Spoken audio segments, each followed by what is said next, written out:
রংপুর নগরীর সিও বাজার এলাকায় একটি ফিলিং স্টেশনে গ্যাস সিলিন্ডার বিস্ফোরণে একজন নিহত হয়েছেন, আহত আরও বেশ কয়েকজন।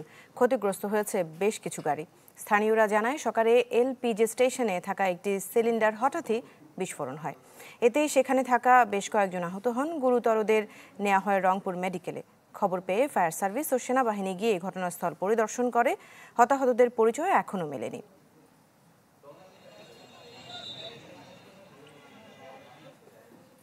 এ বিষয়ে আরো একটু বিস্তারিত জানার চেষ্টা করব। ফখরুল শাহিন আমাদের সাথে যুক্ত হচ্ছেন। ফখরুল, এই যে একজন নিহত হলেন, যারা দগ্ধ হয়েছে তাদেরকে হাসপাতালে নেওয়া হয়েছে, তাদের পরিচয় কি এখনো জানা গেছে কিনা, আর প্রশাসন থেকে কোনো ব্যবস্থাও কি নিয়েছে কিনা বলবেন সব মিলিয়ে?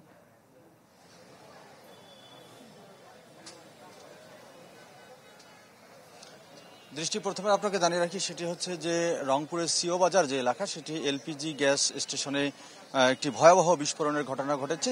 এখানে একটি ট্যাঙ্কার সেটি মেরামত করার কাজ যখন চলছিল তখনই কিন্তু বিস্ফোরণের ঘটনা ঘটে এবং সঙ্গে সঙ্গে সেখানে যে ইঞ্জিনিয়ার সোহাগ আছেন, আমরা জানতে পেরেছি যে সোহাগ ঘটনাস্থলেই মারা যান এবং কয়েকজন আহত হন এবং আহতদের রংপুর মেডিকেল কলেজ হাসপাতালে ভর্তি করা হয়েছে। আমরা এ পর্যন্ত জানতে পেরেছি যে অন্তত 20 জন আহত হয়েছে এই বিস্ফোরণের ঘটনায়।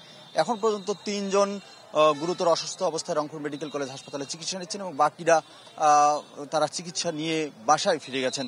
এবং আমরা এখানে এসে ঘটনাস্থলে এসে যা দেখছি সেটি হচ্ছে যে এই বিস্ফোরণের পরে এখানে কিন্তু অনেকগুলো গাড়ি, অ্যাম্বুলেন্স, প্রাইভেট কার এবং বাস, ট্রাক, প্রায় 20টি গাড়ি কিন্তু ক্ষতিগ্রস্ত হয়েছে এবং এই বিস্ফোরণের কারণে সেই গাড়িগুলো ভাঙচুর হয়েছে এবং এখানে এই স্টেশনে যতগুলো ভবন আছে আমরা দেখতে পাচ্ছি যে ভবনগুলো কিন্তু ক্ষতিগ্রস্ত হয়েছে এবং বিকট শব্দ হয়। এলাকাবাসী এবং স্থানীয় যারা আছেন তাদের সঙ্গে কথা বলেছি, তারা বলছেন যখন বিস্ফোরণ হয় তখন বিকট শব্দ হয় এবং আমরা জানতে পেরেছি সেটি হচ্ছে যে এখানে 7 দিন ধরে এই এলপিজি স্টেশনটি কিন্তু বন্ধ রাখা হয়েছে, কারণ 7 দিন আগে থেকেই এই ট্যাঙ্কারে কিন্তু লিকেজ ধরা পড়েছিল এবং সেটি ভালো করার জন্য তারা কিন্তু 7 দিন ধরে কাজ করছেন এবং 7 দিন পর আজকে কিন্তু এই মেরামতের কাজ করতে গিয়ে, এই ট্যাঙ্কারটি মেরামতের কাজ করতে গিয়ে কিন্তু এই বিস্ফোরণের ঘটনা ঘটে এবং আমরা কিন্তু এ পর্যন্ত জানতে পেরেছি যে ফায়ার সার্ভিসের কর্মীরা এবং এখানে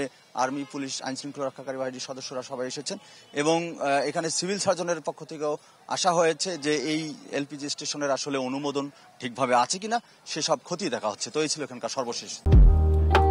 JMG Furniture, crafting the perfect balance.